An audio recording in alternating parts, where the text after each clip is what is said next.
कोई चिंता की बात नहीं, जो डूबना है प्रदेश को तो डूबेगा। मतलब 10 वर्ष में चाहे मेरा सरकार रही हो चाहे आपकी रही हो, किसी मैं स्वयं शिक्षा मंत्री हूँ, अपराधी होऊंगा, कोई चिंता की बात नहीं। लेकिन आप कम से कम इन 10 सालों से इन जितनी कोचिंग संस्थाएं चल रही है, इनकी जितनी परीक्षाएं हुई है, उनके परीक्षा के रिजल्ट के साथ आप एक टीम लगा करके इनका पोस्टमार्टम करो, तब आपको समझ में आ जाएगा कि ये बीमारी कहाँ से चली है। ये बीमारी इन व्यवसायियों के थ्रू चली है। मैं और आप पेपर आउट करेंगे, पेपर लाऊंगा, 5 लाख दे दूंगा, 8 लाख दे दूंगा, मैं क्या 2 करोड़ 5 करोड़ 8 करोड़ दे सकता हूँ क्या भैया? ये सारे के सारे जो पैसे देने वाले बड़े बड़े दिग्गज लोग हैं, जो कोई 10 करोड़ में पेपर ले जाता है, कोई 3 करोड़ में ले जाता है, कोई 2 करोड़ में ले जाता है, फिर अपने कोचिंग संस्थान में रिजल्ट लाता है और उसके बाद बड़े बड़े पोस्टर बाहर लगाता है, मेरा 100% सिलेक्शन। ये है बीमारी की जड़। अगर मार करना चाहते हो तो यहाँ करो, तब तो जाकर के इसको कोई रोक सकोगे। बाकी से केवल मन को संतुष्ट करने का काम करो तो ये राजस्थान के उस गरीब बच्चे के साथ न्याय नहीं होगा, जो बड़ी मुश्किल से पढ़ता है, अपने घर में बूढ़े माँ बाप को भूखे मार के पढ़ता है और उसके बाद परीक्षा के लिए जाता है, रोता हुआ घर लौटता है। क्या दुख नहीं होता है? हम लोगों के मन में कोई रहम नहीं है कि आखिर उस बच्चे का क्या होगा जो अपनी बड़ी पीड़ा के साथ पढ़ रहा है। इन सारे पैसे वाले लोगों के पास में आपने सारी सरकारी नौकरियों को भेज दिया। मैं बहुत कड़वा सच बोल रहा हूँ। आज जो पिछले 8 साल में नौकरी में लगे ना, उन सब का भी पोस्टमार्टम कराओ, आपको लगेगा आधा फर्जी मामला निकलेगा। कोई है नहीं, कोई सोचने वाला है इस पर कि आखिर उसके दर्द को कौन जानेगा, है ना। जिस प्रकार से हमने परीक्षा के माध्यम से इन पैसे वाले लोगों को उतार करके सारे के सारे उन गरीबों की आशाओं के ऊपर पानी फेर दिया। रात और दिन पढ़ता है, भूखा प्यासा पढ़ता है, घर बेच करके पढ़ता है, खेत बेच करके पढ़ता है, लेकिन जब उसका सिलेक्शन नहीं होता तो जहर खा के मरता है। कोई इस पीड़ा को समझने के लिए तैयार नहीं है। और हम इस कानून को ला करके दुनिया को बताना चाह रहे हैं कि हमने इतना बड़ा कानून कर दिया, इस कानून से कुछ भी नहीं होगा। मैं आज आपको कह रहा हूँ,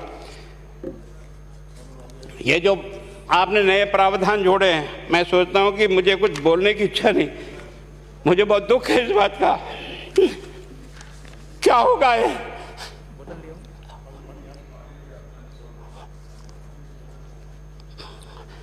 किस तरह की गैंग पालनी है उन्हें? पानी पिला दो, है ना। मैं उस दिन भी पूछा था कि मैंने कहा ये शिक्षा संकुल पे है, जिन लोगों को ड्यूटी पे लगाया, इसको लगाने वाला दोषी कौन है, जिसके कारण से पेपर जो है ना काट करके निकाल दिया।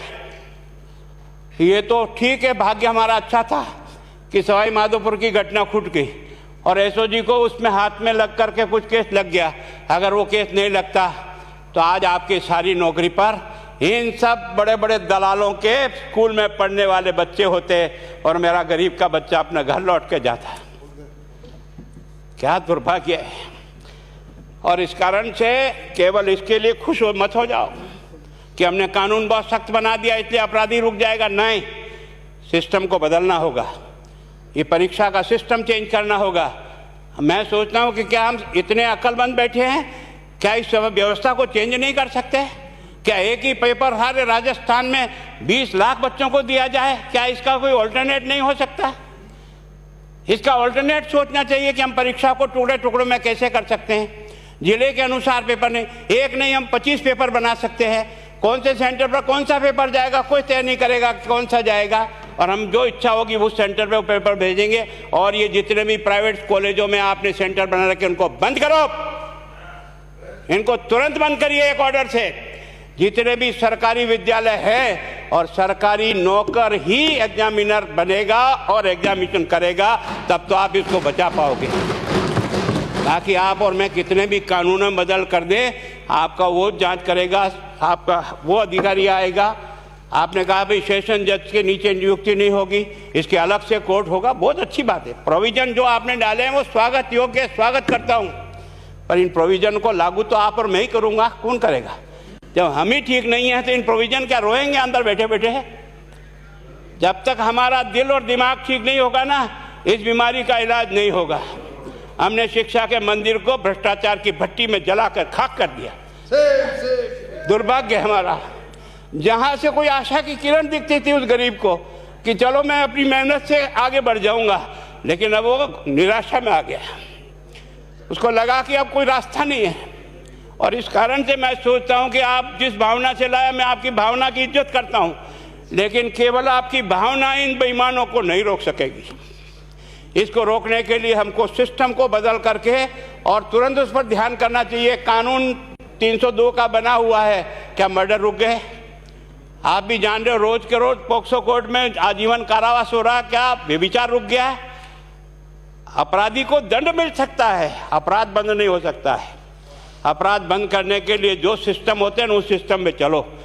एकमात्र इस देश में भ्रष्टाचार की भट्टी में देश जल रहा था, केवल और केवल एक तरह से प्रत्येक व्यक्ति का खाता खुलवाकर देश के प्रधानमंत्री में सारा का सारा बेनिफिट उसका सीधा खाते में डाला।